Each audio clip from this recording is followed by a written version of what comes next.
Hi friends! In this video, I want to take a look at mental health through the lens of religion. To be more specific, I'm going to be looking at how my most recent Litha rituals impacted me and my mental health, and in doing so, talk about the potential mental health impact of ritual for people of any religious tradition or lack thereof.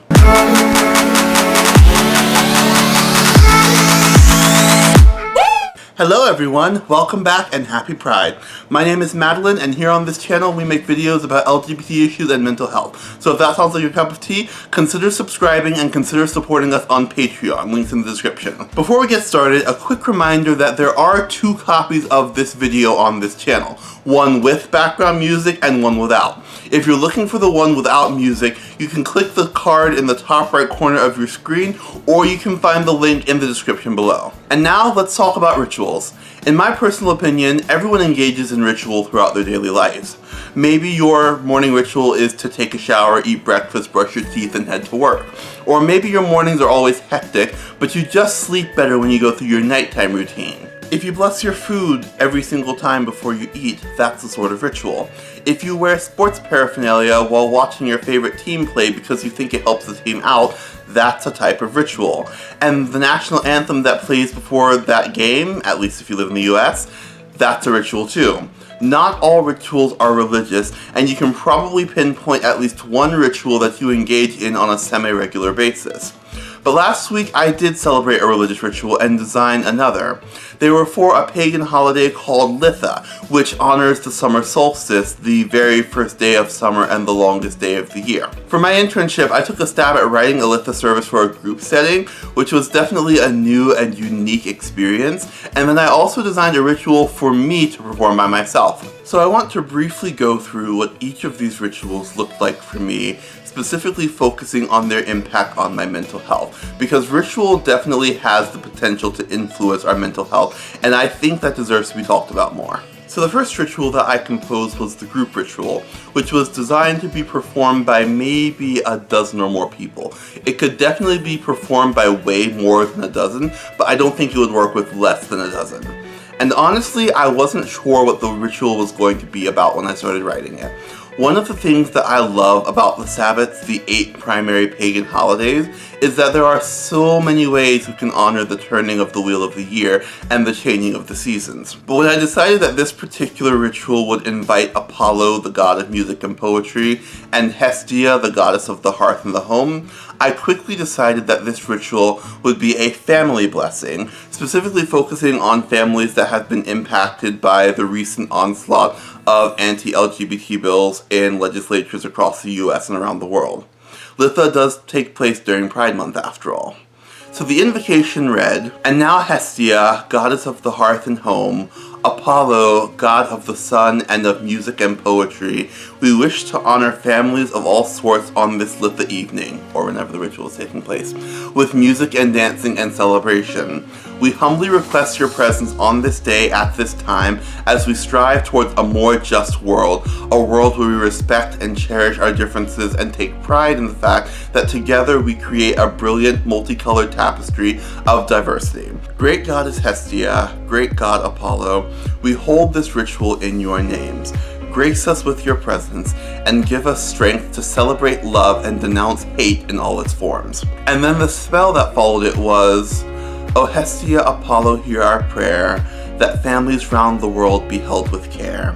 May every soul find love, find warm embrace, and treat all others with kindness and with grace."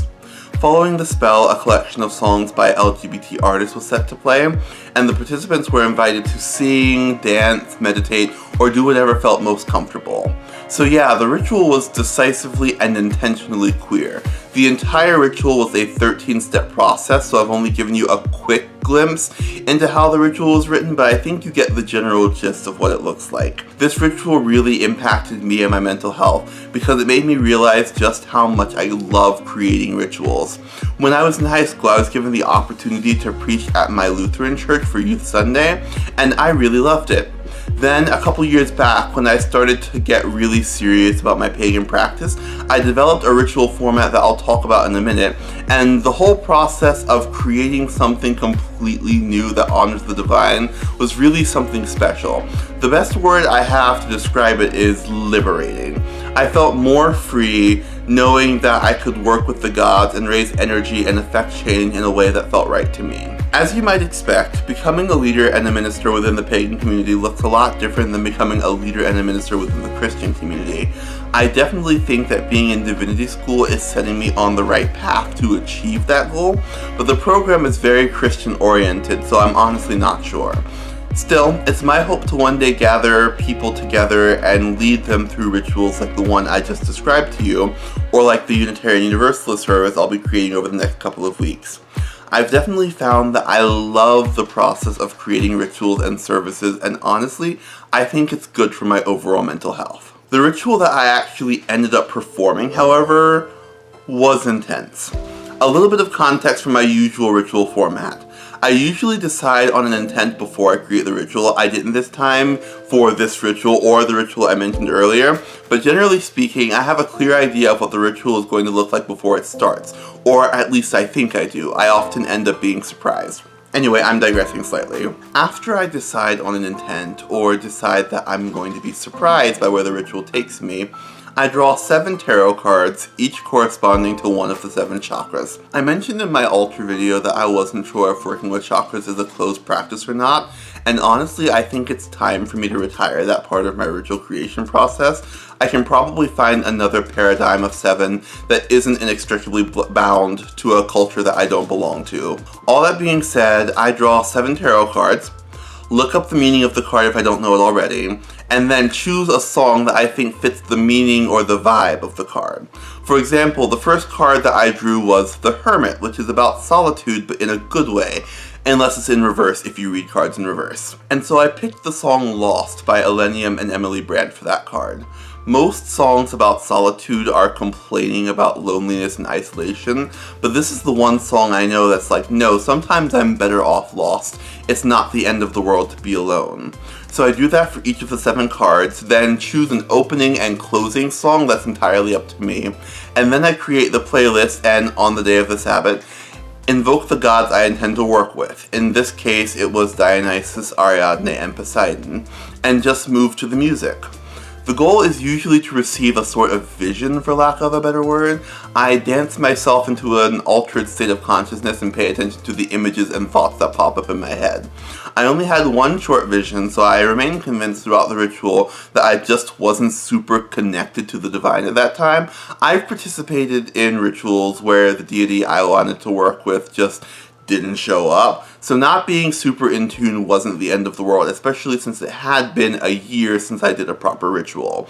I'm not always totally on top of celebrating the Sabbaths, and even when I do celebrate, it's not uncommon for me to say, I'm going to write a poem instead, or I think this calls for a libation and a meal. Perhaps those are proper rituals and I'm being overly harsh on myself, but the last time I did what I considered to be a full ritual was Litha of 2020. Last week was Litha of 2021. It had been a while, so not being able to connect with the divine was to be expected, not the end of the world. And then it hit me. The last 2 songs cracked my shell, broke me open, and demanded a change in the way I live my life. Honestly, I'd argue that it was the last 3 songs that did me in. I didn't notice it during the 7th song, which was Panic Attacks by Icon for Hire, but part of the chorus is literally, oh, and the tiniest crack spreads like fire, shatters like glass. You try holding it back, but beggars can't choose when the panic attacks. And that's the general vibe of the whole song, so it definitely shouldn't have come as a surprise that Human by Christina Perri, the next to last song of the ritual, messed with me even more than it usually does. Because in the context of the previous song, which is trying to hold yourself together with a mental state that's more cracked than an iPhone screen, how does one respond to the lyric, because I'm only human, and I bleed when I fall down, I'm only human, and I crash and I break down? Like, yeah, I know, I'm human, I'm fragile, I don't need to be reminded of this fact.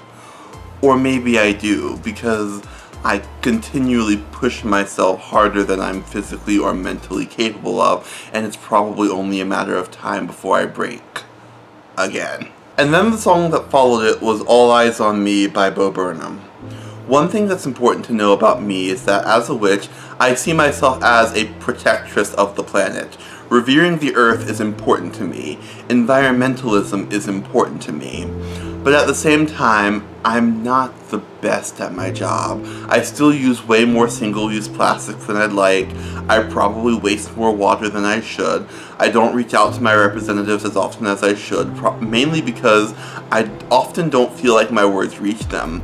And as far as my diet goes, which is one of the major contributors to a person's carbon footprint, I'm a pescatarian, meaning I still eat animal products, which is not the best for the environment and definitely not the best for the animals who I also feel a duty to protect. And I beat myself up over this relatively often. Like, I was supposed to go vegan last year. I even made a whole video about it. And in my defense, I did go vegan for like a month. But then I went back to vegetarianism. Then for health reasons, I went back to pescatarianism. I even went back to being an omnivore for like 4 days before the guilt started to eat me alive. And now I'm pescatarian again, trying to get back to at least being a vegetarian. So like, I'm trying. I'm definitely trying to be a good witch, a good protectress of the planet. But I often feel like I'm not doing enough. Correction, I know that I'm not doing enough. But still, I'm trying. Which brings us back to All Eyes on Me, specifically the part where Bo sings, "You say the ocean's rising, like I give a shit. You say the whole world's ending, honey, it already did. You're not gonna slow it, heaven knows you tried. Got it? Good. Now get inside." And my response in my head was, you're right, maybe I can't slow it, but heaven will know that I tried, and I'm not gonna stop trying. The world hasn't ended yet. Still, if we're being perfectly honest, that response gave off a lot more bravado than I actually feel. If we're being perfectly honest, I'm absolutely terrified by the current state of affairs, and if we're being perfectly honest, I'm not sure what I can do as just one person. The first ritual I talked about left me feeling empowered and ready to take on the world, but even now, this second ritual has me feeling not powerless, definitely not powerless, never powerless, but definitely vulnerable. It's something I'll definitely be writing poetry about and talking about in therapy. All that being said, I'm still a firm believer that rituals, even emotionally fraught rituals, have the power to be good for our mental health. This Litha ritual that I performed was difficult, but it helped me to realize that something needed to change. Following the ritual, I changed my diet back to predominantly plant-based pescatarianism, and I already feel better both physically and emotionally. I've started talking to my fiance and my therapist a lot more about my thoughts and concerns, and as a result, I feel a lot less alone in my worries. The purpose of ritual, in my opinion, isn't always to make us feel better, but to show us where things need to change. One of the traditional definitions of magic is creating change in accordance with one's will. So if we're engaging in magical activity, we shouldn't expect things to stay the same. If we were content with the way things were, we wouldn't have any reason to do magic. It's a lot like therapy in that regard. We go to therapy because we want to change our lives for the better, and we do magic because we want to change the world for the better, and changing the world starts with us. So yeah, two very different rituals, two very different experiences, but both very meaningful and beautiful. And for everyone watching this, I hope that you're able to find meaning and beauty in your rituals, whether they're part of your religion, part of your fandom, part of your daily life, or anything else. If you enjoyed this video, don't forget to like, comment, and subscribe. Also, if you're able, consider supporting us on Patreon, linked in the description below. But most importantly, remember that you're wonderful, and that the world is a better place because you're in it. And as always, thank you so much for watching, and I'll see you again in the next video. Bye!